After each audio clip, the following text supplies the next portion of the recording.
नमस्कार. PCMC news superfast बुलेटिनमध्ये आजच्या ठळक घडामोडी. स्थानिक स्वराज्य संस्थांच्या निवडणुकीत काँग्रेस स्वबळावर लढण्याचे संकेत मिळत आहेत. काँग्रेस प्रदेशाध्यक्ष हर्षवर्धन सपकाळ यांनी हा निर्णय 5 महिन्यांपूर्वीच घेतल्याचं सांगितलं असून मित्र पक्षांनाही कळवलंय. पक्षाच्या पश्चिम महाराष्ट्रातल्या पदाधिकाऱ्यांच्या मेळाव्यात ते बोलत होते. मावळमध्ये झालेल्या बैठकीत युवा नेते युगेंद्र पवार यांनी कार्यकर्त्यांना आवाहन केलंय की राष्ट्रवादी काँग्रेस शरदचंद्र पवार पक्षाचं तुतारी हे चिन्ह घराघरात पोहोचलं पाहिजे. तसंच बोगस मतदारांविरुद्ध हरकती नोंदवण्याची भूमिकाही घ्या असंही त्यांनी सांगितलं. MIDCनं 1 जुलैपासून सेवा शुल्क वाढवलंय. या वाढीमुळे उद्योगांना मोठा फटका बसणार असल्याचं सांगत उद्योजकांनी त्याला तीव्र विरोध दर्शवलाय. सन 2025-26 साठी पात्र महाविद्यालयांनी NAC मूल्यांकन प्रक्रिया पूर्ण न केल्यास त्यांच्या प्रथम वर्ष प्रवेशावरच निर्बंध घालणार आहेत असा इशारा पुणे विद्यापीठानं दिलाय. महापालिकेच्या लेखा विभागात अनेक वर्षांपासून अधिकारी कर्मचारी एकाच पदावर असल्याने गैरव्यवहार होत असल्याचा आरोप करण्यात आलाय.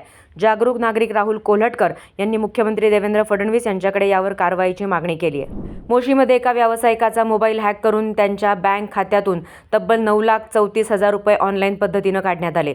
पोलीस आता या फसवणुकीचा तपास करतायत. वाहनांवर बेकायदेशीर फ्लॅशिंग लाईट्स लावले जात असल्याने अपघातांचा धोका वाढतो. त्यामुळे अशा वाहनांवर दंडात्मक कारवाई होणार असल्याचं परिवहन अधिकारी संदेश चव्हाण यांनी स्पष्ट केलंय. चरोली परिसरात गेल्या 3 महिन्यांपासून बिबट्या आणि 2 बछडे दिसतायत.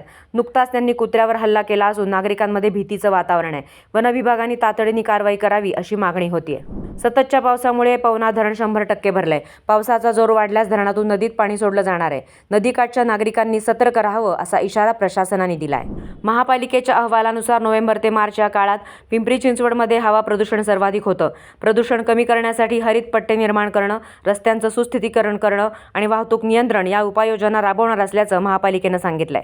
चाकण आळंदी घाटात पिकअप गाडीच्या धडकेत दुचाकीवरील 9 महिन्यांचं बाळ जागीच मृत्युमुखी पडलं. या प्रकरणी पोलीस पुढील तपास करतायत. मावळ तालुक्यात इंदोरी इथं प्रथमच झालेल्या कुंकुमार्चन सोहळ्यात हजारो महिला उत्स्फूर्तपणे सहभागी झाल्या. प्रशांतदादा भागवत युवा मंचने आयोजित केलेल्या या सोहळ्याला कालीचरण महाराज आणि आमदार सुनील शेळके उपस्थित होते. सोलापूर जिल्ह्यातील लोंढेवाडी पूरग्रस्तांसाठी पिंपरी चिंचवडमधील शंकरशेठ कुऱ्हाडे स्पोर्ट्स फाउंडेशनतर्फे जीवनावश्यक वस्तू पाठवण्यात आल्या. यावेळी संस्थापक शंकरशेठ कुऱ्हाडे आणि अन्य पदाधिकारी उपस्थित होते.